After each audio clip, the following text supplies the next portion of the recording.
Well, hello everybody, and welcome back to the Shed of Dread.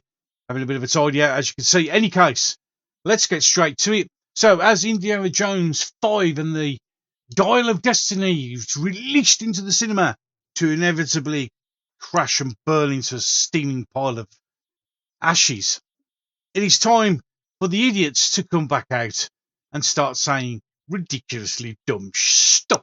So, this is from CBR.com. And we'll go through it together. 10 ways the original Indiana Jones trilogy aged poorly. From Indy's creepy romance with Marion to whitewashed cast, the original Indiana Jones trilogy doesn't always hold up. By Jordan, I'm a complete idiot.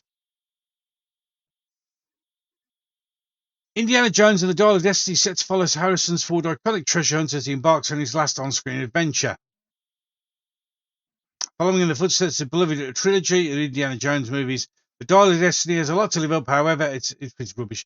However, as iconic as the three Indiana Jones movies are, they're also products of their time. Yeah, so why do what you're doing? Oh, I know, because you're an idiot and you want to cash in.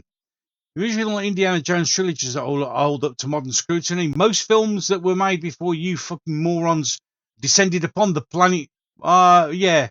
But the difference is, these all made money and your new shit isn't. Any case, like Indiana Jones 5 and the Dial of Destiny, which is just going to be a dial of shit.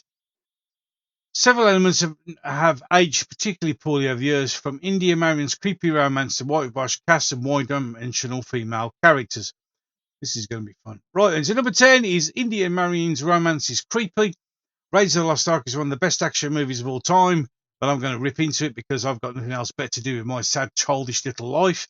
But everything has aged well. The romance between Indiana Jones and Karen Allen's Marion Ravenwood has been scrutinised over the years, particularly because the film hints they had an affair a decade earlier.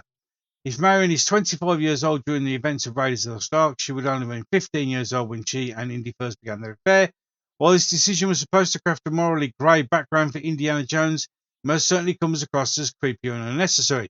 Or you could have just ignored it like the rest of society, humanity who watched the film did, and just got on with the film. But no, you carry on with your finding pointless stuff.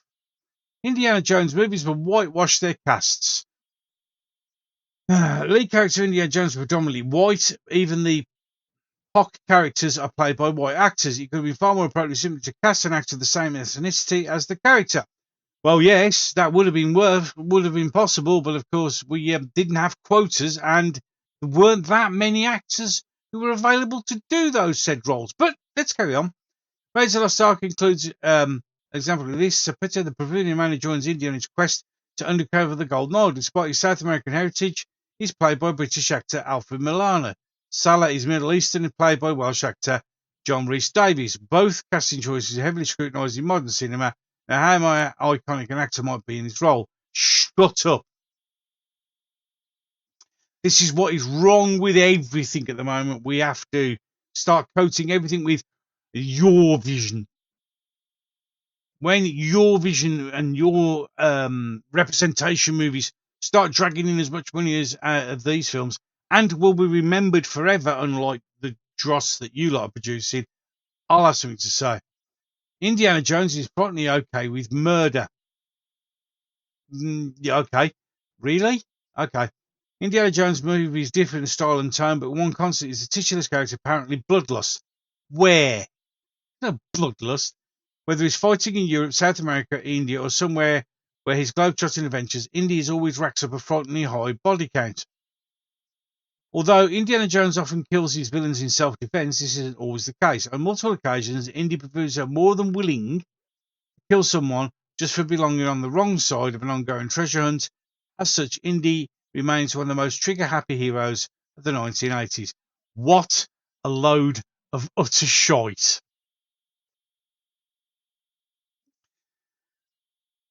No example there, apart from the fact that he usually does it to defend himself. In fact, he does it every single time to defend himself. That's bollocks. So, in any case, you're doing really well here so far. Made up shit.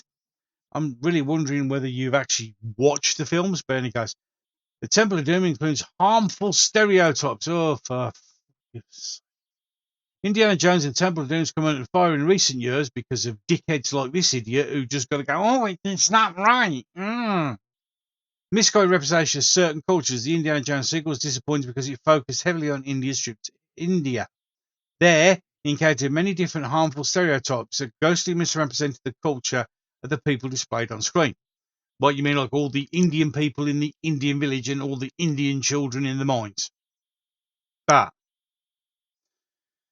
Temple of Doom's most infamous scene includes a banquet where Indian and Willie are served monkey brains by their Indian host, while Steven Spielberg allegedly intended to be a tongue-in-cheek joke about myopic American viewpoint via Empire. So it was a joke, and it was seen as a joke.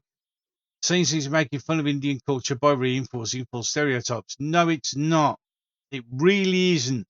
A, it's admitted that it was a joke, and B, everybody knows that the Indians don't eat monkeys' brains because I can't get one at my local curry house. Multiple Indiana Jones movies include race face. Oh, for God's sake, has this twat got nothing else but to do? Clearly not. In addition to often casting white actors to play pop characters, the Indiana Jones movie gone even further with their whitewashing. Both Raiders of the Lost Ark and Temple of Doom include sequences where a white actor has been presented in heavy makeup to appear as if they're from a different race. Raiders of the Lost Ark bar fight includes a character portrayed by stuntman Malcolm Weaver, who sports a heavily prosthetic to make him appear Nepalese. Can you name me, in 1980, any famous Nepalese actors? Just one. Twat. That's why, because there weren't any. Temple of Doom, on the other hand, includes several instances where white actors portray Indian characters. This includes Pat Roach, who plays a massive goon Indy fights in the mines.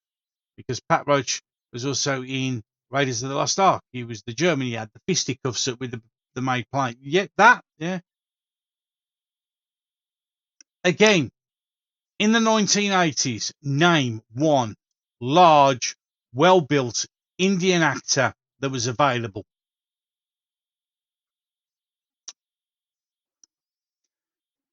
See, you go down this line, you can shoot holes in it. In Temple of Doom, the vast majority of actors that were in there were of Asian descent. But you don't mention them, you just mention the ones that you think are going to score your points. You can't have a Nepalese actor because there weren't any, and you can't have a big built Indian dude because there weren't any. You carry on with your whatever goes on in your head. Willie Scott only gets worse over time. Kate Capshaw plays Willie Scott, the female lead and Indy's love interest in Indiana Jones and the Temple of Doom. While many elements have aged poorly, one of the most infamous aspects is Willie's character, who spends most of the adventure screaming at everything that crosses his path. Willie Scott was one of the least popular characters in Temple of Doom when it came out, but the character hasn't got better over time either. Willie's constant screaming, complaining, and helplessness makes it seem like the stereotypical damsel in distress. No, you idiot. She is a singer. Yeah. And I've seen grown men scream at the stuff that she screamed at. What you're doing is you're trying to make yourself sound important by trying to create issues that aren't there. And most of them are because you clearly never watched the movies, because you wouldn't have said that. And in fact, she turns out to be not the damsel in distress at all. But in any case, let's not stick to the facts. Let's just keep doing whatever you're doing. Indiana Jones treats women poorly. Oh, for fuck's sake. Indiana Jones' many love interests are memorable figures in the franchise, often holding their own against the intrepid explorer. Although Indy usually ends up with the female lead by the end of each movie, he doesn't treat any of them nicely. Really? Indiana Jones' brass and often surly attitude results in playing toxic games, really, with his current love interest, be it Marion Ravenwood, Willie Scott, or Elsa Schneider.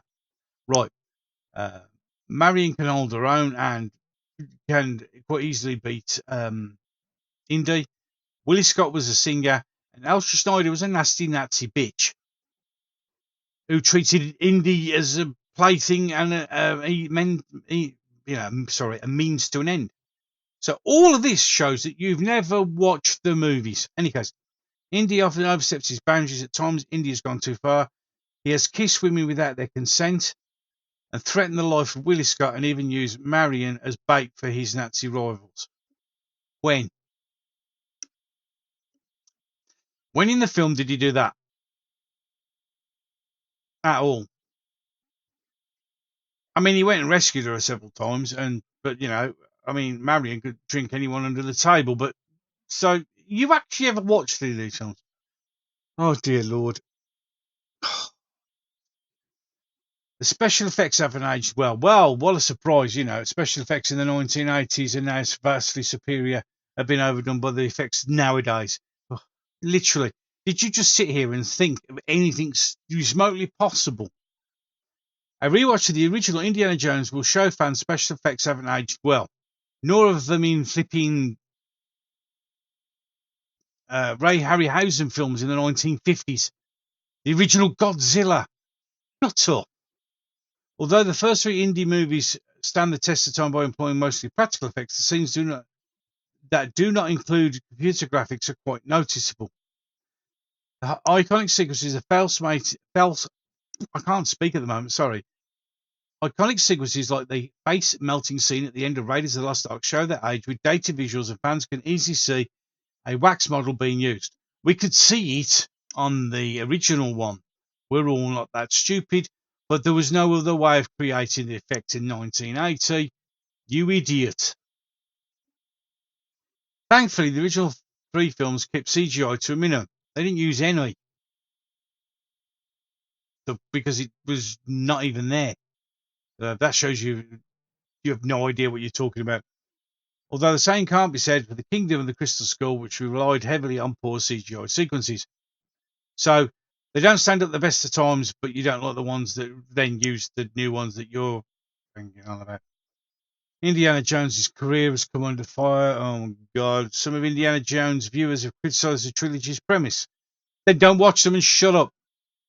Indiana Jones is a hero of the franchise, but he makes his career stealing ancient artifacts, disturbing burial grounds, and absconding with priceless historical trinkets that he then brings back to America.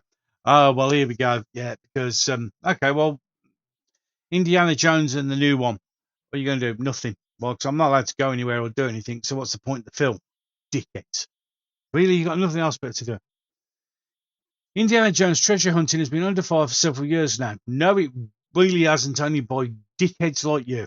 As audience wonder whether he's truly a character worth rooting for. Yes, because he's a hero of the film. And only idiots like you have got nothing else better to do and think otherwise.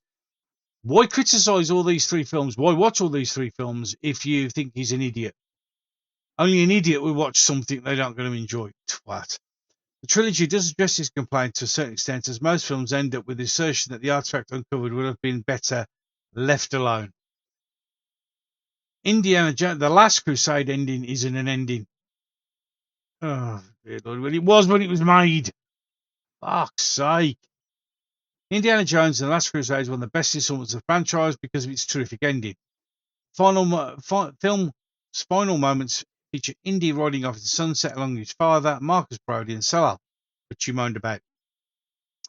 Of course, as history shows, The Last Crusade was far from the end of Indiana Jones. No, because they decided to try and milk this cash cow a little bit more. As far as I and many other people are concerned, this was the end. The Crystal Skull was a load of shite, but that's going to look even better now held up against the Dial of Shite. I mean, Destiny of Dial of, the Phoebe Waller-Bridge show, which came out nearly 2 decades later. The Legacy sequel's poor reception spoils the ending of its predecessor, only if you let it. It doesn't. This is the last one, proving that the franchise was probably better left concluded. We've all said that a long time ago, and there's you now saying it should have been left where it's concluded, but I'm going to sit here and tear it a new one because I've got nothing else better to do with my sad little life. Try watching the films. It might help.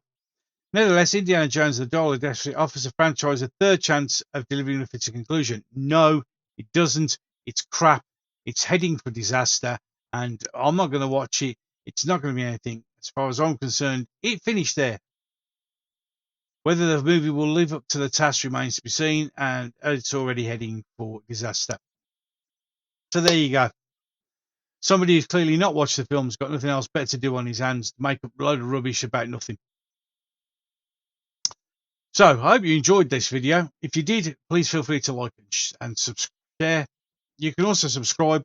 Sorry, it's been late. I've hardly had any sleep, and I can't speak English anymore.